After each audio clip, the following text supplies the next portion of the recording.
Hey there guys, Rick from Outdoor Addicts, teamoutdooraddicts.com, Airsoft Forum, Rick R36 HMC. Today I'm doing a review on some of the upgrades I made in my JG R36 HMC, starting off with a new barrel. This is a Raptors barrel. It's a 6.02 millimeter tight bore barrel, 247 millimeters long. When I first got this, I pulled out my, inside this right now is my old barrel.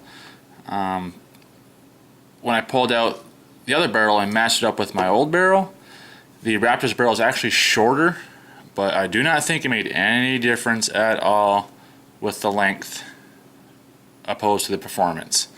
Definitely way more better groups, tighter groups, feet per second. I have no idea. I have not tested it yet. So that's one of the upgrades I did to my gun. Now, secondly, along with the barrel, I purchased a Onyx improved hop-up bucking because when I pulled this barrel out, I kind of messed up the bucking. Now this one is a lot better, way tougher. A lot tougher than the stock one. So that's another upgrade I did to the gun. And also I got an SHS nozzle. Now this is aluminum nozzle with a inner O-ring.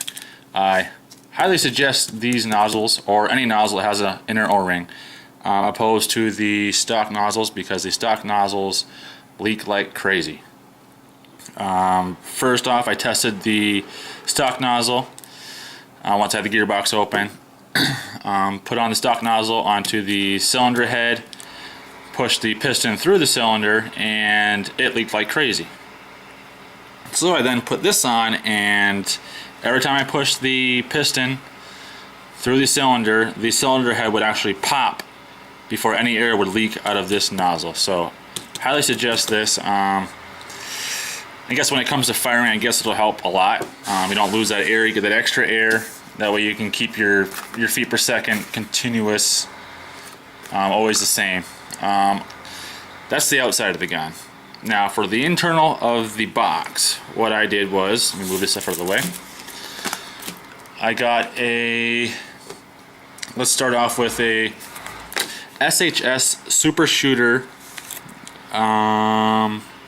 spring guide.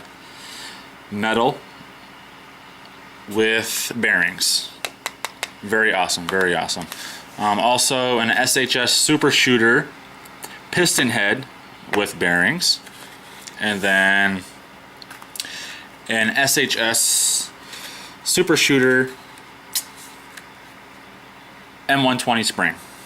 Now after pulling out my stock spring and then comparing it to the size of this spring is longer by at least a half an inch, if not 5/8.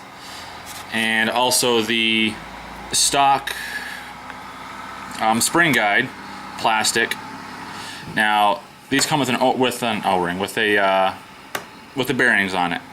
Now the bearings are making making your spring tension more by, I'd say, 3/8 to a half an inch. And also with this piston, also has the bearings in it, and it also makes your spring compress even more, so there's a lesser gap between the piston and the spring guide.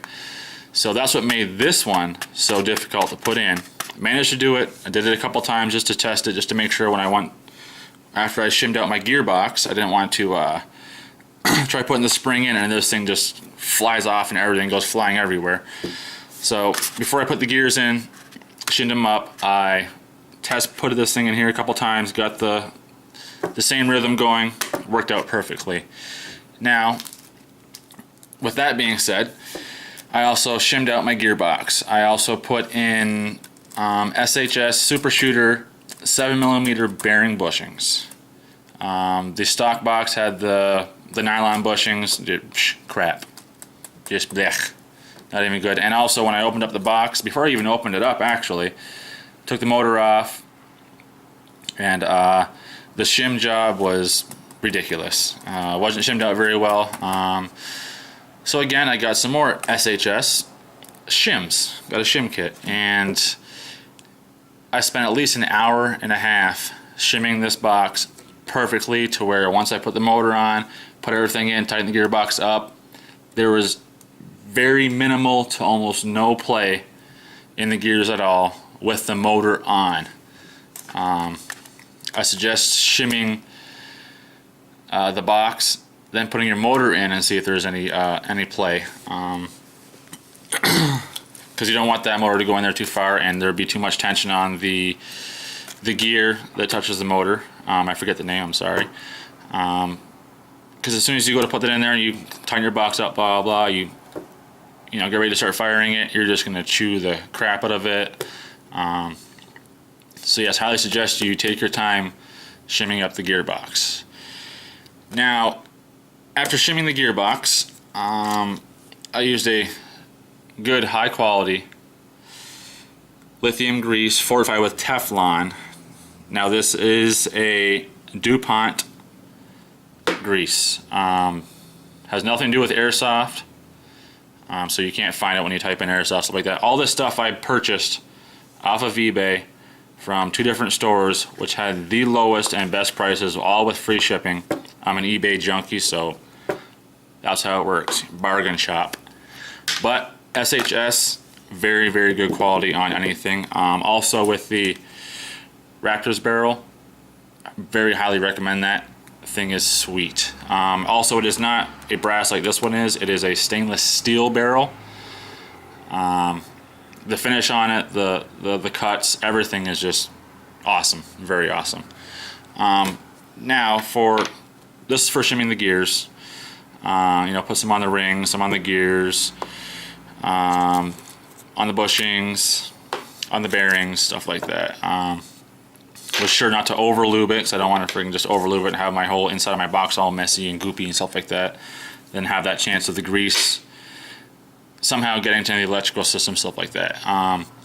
Now for the piston head and the cylinder head and the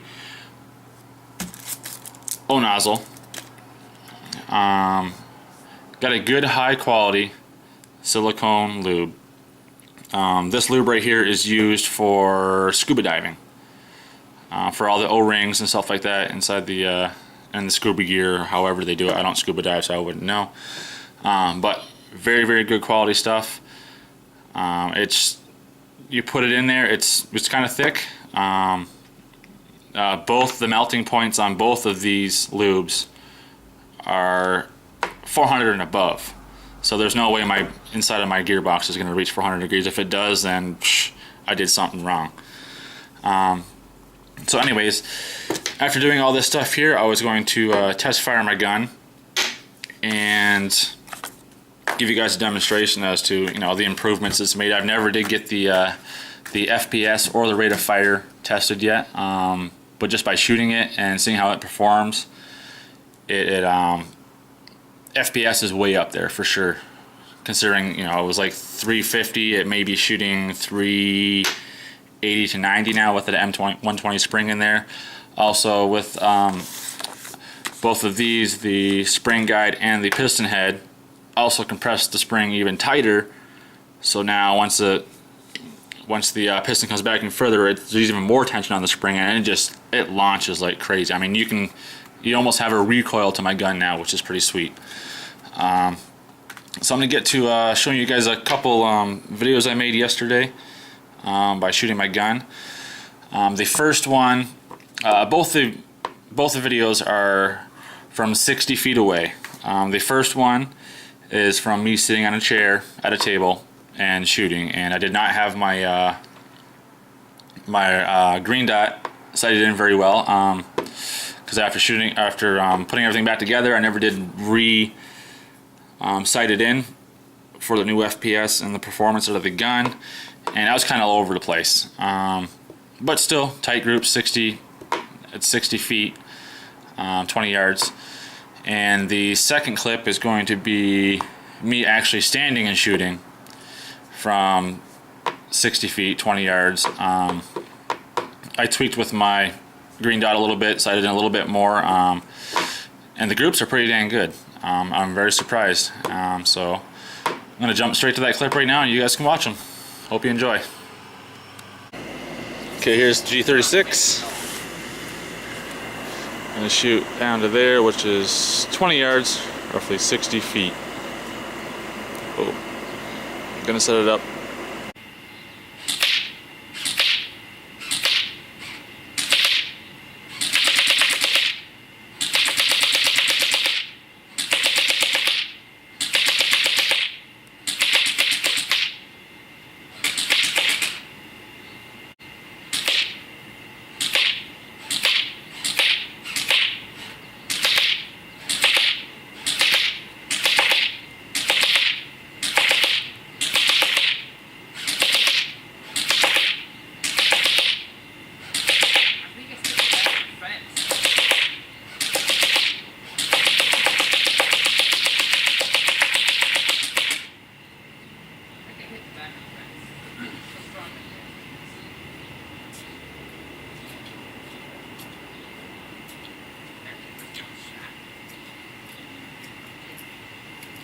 Demolished the hell out of that foam.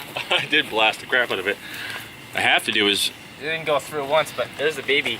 It's right here. I know, but I have to sight in my These my things red are really dot. small. Look how small are these damn Not things? bad for red dot. Let's try this again.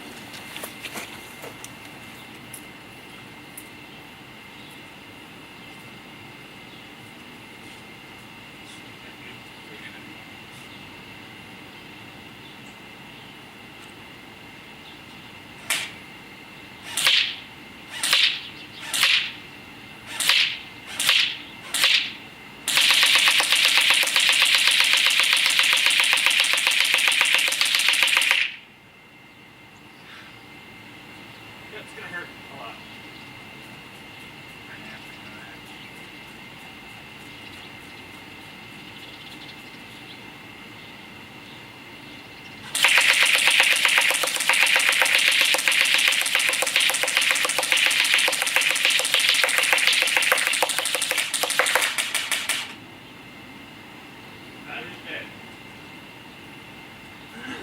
Take care of that. I want to take care of it.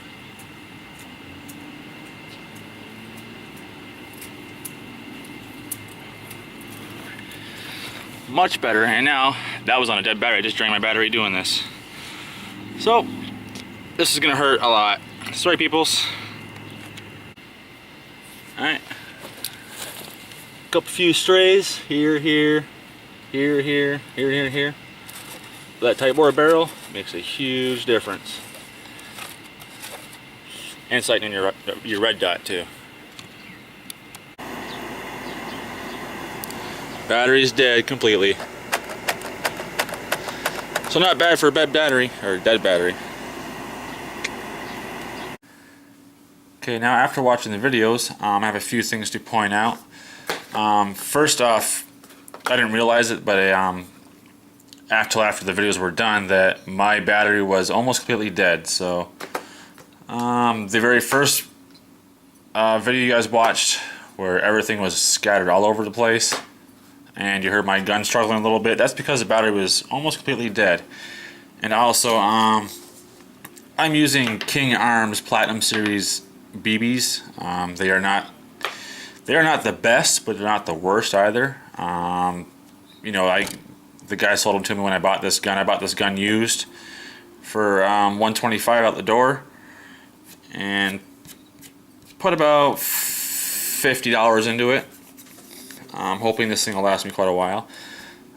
So again, King Arms, not the very best BBs from what I can see and from what other people have told me, but they're on sale. I wanted something to shoot right away, so you know, 15 bucks for 5,000 BBs, why not? But since then, I've now have some BBs on the way. I was gonna go with TSD or Golden Ball. Golden Balls were a little out of my price range for the amount of BBs that they were in the bag opposed to the price. So I went with the TSDs. Have heard nothing but great things about the TSDs, and they're priced right for 14 something out the, you know, $14 with shipping for 5,000 BBs. So Obviously, the accuracy is going to be improved a lot more with those BBs opposed to the King Arms. Not dissing King Arms, they're good company, make good guns. But the BBs I was using through my gun aren't the greatest. So, hope you guys enjoyed. If you have any questions, go ahead and post. I'll try to answer as much as I can. Also, you can find me on Airsoft forum.